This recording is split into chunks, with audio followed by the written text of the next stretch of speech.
Hola, somos el grupo 3 de la materia de Arquitectura de Computadoras. Los integrantes del grupo son Elías Ortega, Mauricio Pérez, Cristian Vargas, Roger Valverde y Andrés Tamayo.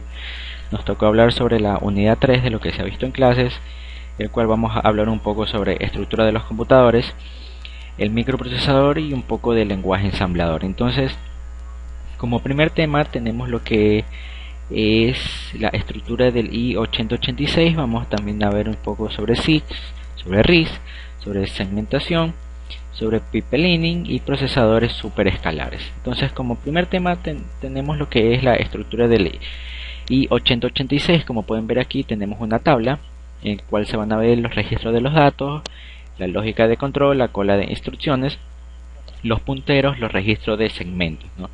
Lo que es los 5 voltios, tierra y reloj. El microprocesador 8086 tiene 14 registros de 16 bits.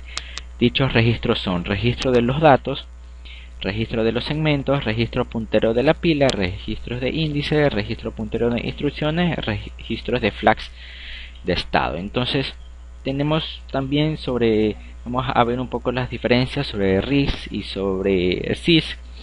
Tenemos aquí una tabla donde podemos ver que el flujo de instrucciones es múltiple y es simple para lo que es un contraste también sobre lo que es los flujos de los datos, que también se los caracteriza por simple y múltiple, y vemos que simple es el CIS, múltiple SIM, múltiple MIS y múltiple MIN. Ya vamos a ver un poco más adelante sobre lo que significa cada uno. Entonces tenemos lo que es el CIS, el cual es el equipo de conjunto de instrucciones complejas. Tenemos que sus características es una memoria de solo lectura en donde se almacenan las instrucciones del computador y cuyas instrucciones son complejas, ¿no? Entonces tenemos que el ciclo de microinstrucción es el evento básico de una CPU microprogramada. Se compone de dos partes esto. Primero, que es la captación, que depende de la generación de una dirección de microinstrucción, y la ejecución, que es un procesador CISC. Debe contener necesariamente una ROM con los controles, con los microcódigos, ¿no? Entonces existen muchos modos de direccionamiento para realizar la operación que ordena cada instrucción que se va a ingresar. El lenguaje RISC, que significa grupo reducido de instrucciones para computadoras, los elementos claves tenemos: el conjunto de instrucciones es limitado y es muy sencillo, tenemos un gran número de registros de uso general y nuevos procesadores que optimizan uso de los registros. Entonces, una de las características importantes del RISC es que es una instrucción por ciclo, son operaciones registro a registro. Modos de direccionamiento son un poco más sencillos, tiene un diseño cableado, tiene sus formatos de instrucciones son mucho más sencillos. Tenemos un formato de instrucción fijo. Esta característica de RISC tiene procesadores múltiples y segmentación de cauce. Entonces tenemos lo que es los modelos de computadoras de arquitectura RISC. Tenemos aquí lo que vemos, la IBM 801. Entonces podemos ver que la IBM Power 6000, se encuentra también la Power PC, y así con los demás también, ¿no? El cual se puede ver que también está Motorola, DEC Alpha, tenemos lo que es Intel también, Ultra Spark, tenemos tecnología RISC también. Entonces ahí se puede ver todo lo que la IBM ha obtenido, ¿no? La segmentación en RISC. ¿Qué es la segmentación en RISC? La mayoría de registros son entre registros, ¿no? Cabe recalcar que son registros por registros también, ¿no? El ciclo de instrucción tiene las siguientes dos fases, el cual uno es la captación de instrucción y la letra E es la de ejecución. Las operaciones de carga y almacenamiento requieren tres fases. Primero es la captación de instrucción, ejecución y la memoria. Aquí tenemos un cuadro también muy de la segmentación secuencial.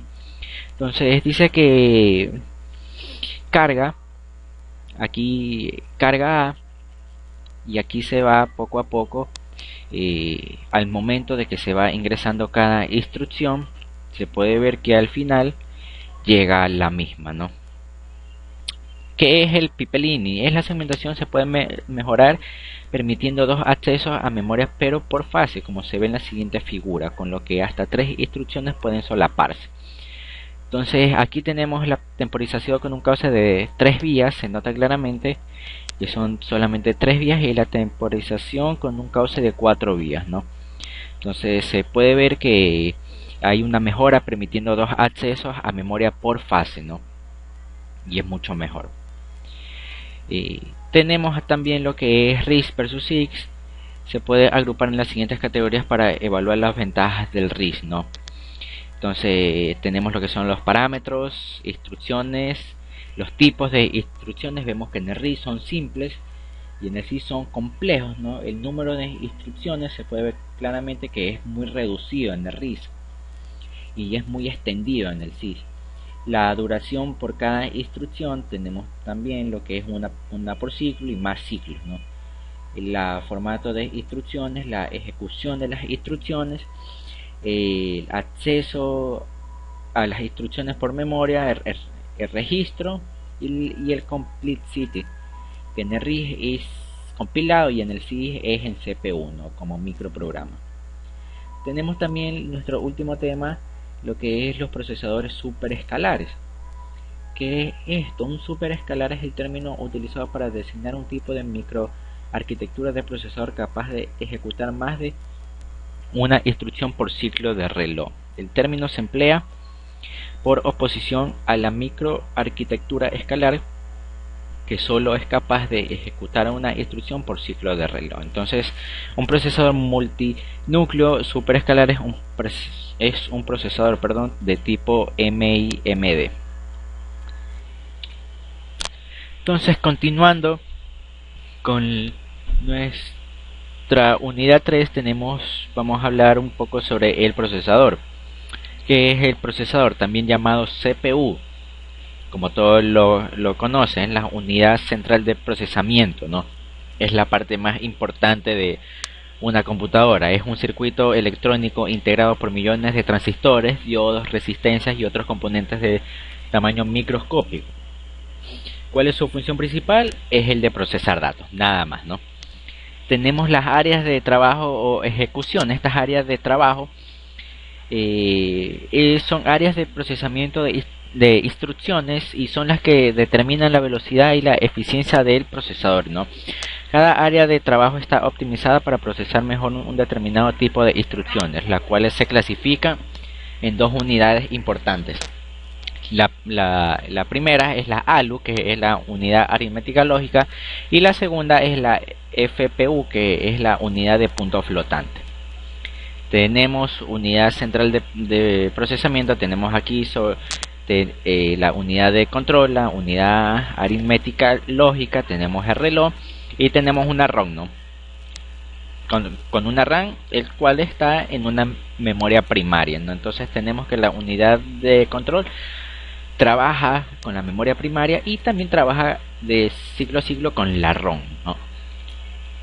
La ALU, la CPU y la unidad de control. ALU es el componente de la CPU que desarrolla operaciones lógicas y aritméticas de los números enteros, ¿no?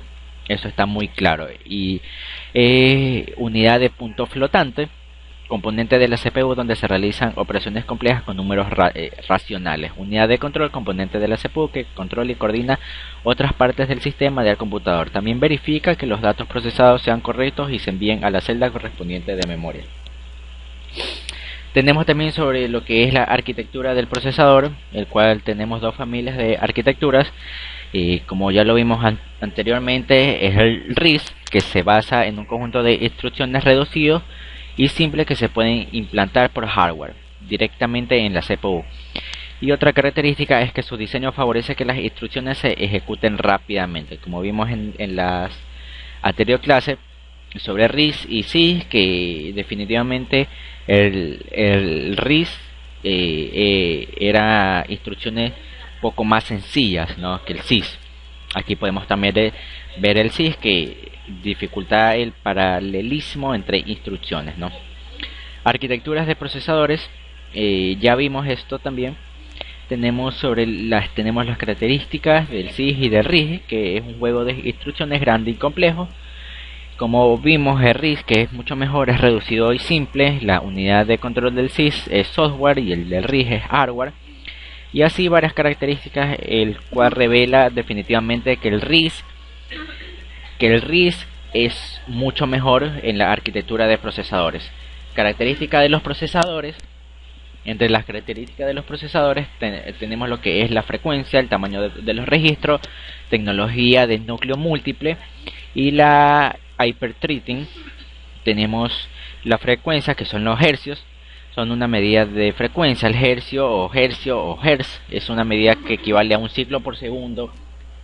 El tamaño de los registros también, que el tamaño interno del procesador puede ser de 32 o de 64 bits. La tecnología de núcleo múltiple, que puede incluir el mismo procesador, dos núcleos de procesamiento, y el hyperthreading, que son programas complejos que están divididos en hilos de ejecución independientes, ¿no? Este es la final de la presentación. También vamos a ver un poco sobre lo que es el lenguaje ensamblador, ¿no? Aquí tenemos lo que es el lenguaje ensamblador, cual vamos a hablar un poco sobre su introducción. Dice que el lenguaje ensamblador, como cualquier lenguaje de programación, es un conjunto de palabras que le indican al ordenador lo que tiene que hacer. La diferencia fundamental es que cada instrucción escrita en lenguaje ensamblador tiene una correspondencia exacta con una operación en el procesador. Entonces tenemos los tipos de datos y el almacenamiento. En el 8086, como lo vimos en las diapositivas pasadas, se definen de los siguientes tamaños de datos. El de 4 bits es nivel, el de 8 bits es bytes, el de 16 bits es word y el de 32 bits es dword, ¿no? También dice que se usa el formato de almacenamiento denominado Little Endian. Esto quiere decir que el byte menos significativo, LSB, del dato es guardado en la parte baja de la memoria. Los registros internos, dice que el 80, 86, 88 dispone de 4 registros de datos. Son 4 registros de segmentos, 5 registros de índice y un registro de estado. ¿Qué son los registros de estado? Los registros de estado son de 16 bits, aunque están divididos, lo que permite su acceso en 8 bits. Tenemos aquí también lo que es el AX, el BX, el CX y el DX, que el AX es el acumulador, BX es el registro de base, el CX es el contador y el DX son los datos, ¿no? Los registros de segmento, de segmento son de 16 bits. CS, que es el segmento de código, contiene el valor de segmento donde se encuentra el código. Actúa en conjunto con el registro IP para obtener la dirección de memoria que contiene la próxima instrucción. Tenemos lo que es el DS, que es el segmento de datos, el ES es el segmento extra de datos, el SS es el segmento de pila.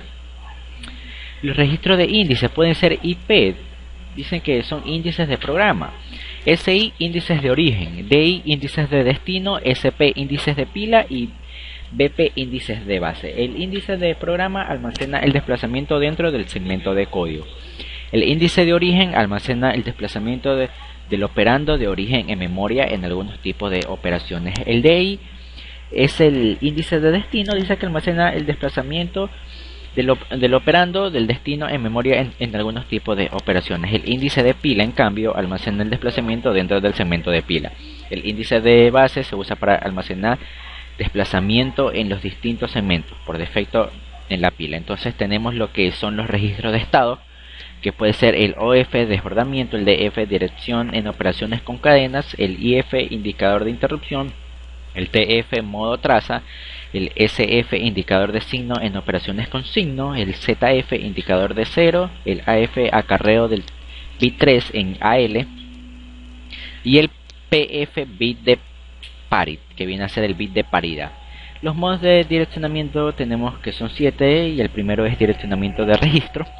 El segundo es direccionamiento inmediato. También puede haber el direccionamiento directo, el direccionamiento indirecto, direccionamiento por registro base, direccionamiento indexado y el direccionamiento indexado respecto a una base. Eso es todo lo que podemos hablar. Se han hablado en esta unidad 3, lo que son el lenguaje ensamblador. Tenemos lo que son los procesadores y las arquitecturas de las computadoras, ¿no? O las características también que pueden tener. Vimos un poco sobre el 8086, también vimos sobre las diferencias entre el RISC y el SIS. Tenemos los procesadores también. Vimos también sobre los modos de direccionamiento, qué es lo que significa cada instrucción, en lo que es lenguaje ensamblador, y eso es todo lo que se ha visto en esta unidad 3. Muchas gracias.